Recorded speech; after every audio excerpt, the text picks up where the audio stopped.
ঈদের ছুটিতে দূর দূরান্ত থেকে পর্যটকরা আসেন হযরত শাহজালাল রহমতুল্লাহি আলাইহির এই পুণ্যভূমি সিলেটের এই মাজার প্রাঙ্গণে। ইতিহাস আর ঐতিহ্যের রূপরেখা হয়ে দাঁড়িয়ে থাকা এই মাজারে দেশ নয় দেশের বাহির থেকেও পর্যটকরা আসেন শুধু এক নজর দেখতে এবং এখানকার ইতিহাস জানতে।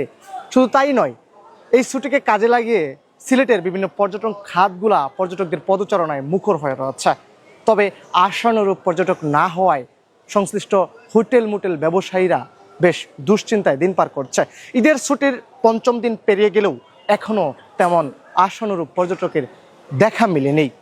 আমরা আজকে আইছি মানে কোনো হয়রানি আমরা এখনো পাই নাই। ভালোই লাগে, মানে আমার শাহজালাল সাহেবের মাজার তো 360 আউলিয়ার মাজার, আমরা আসলাম, ভালোই লাগতেছে, ঘুরিয়া দেখতেছি।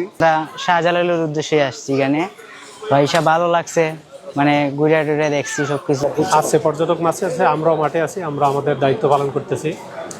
যারা আমাদের সহযোগিতা নিতে চাচ্ছে আমরা সহযোগিতা অলরেডি তাদেরকে করতেছি।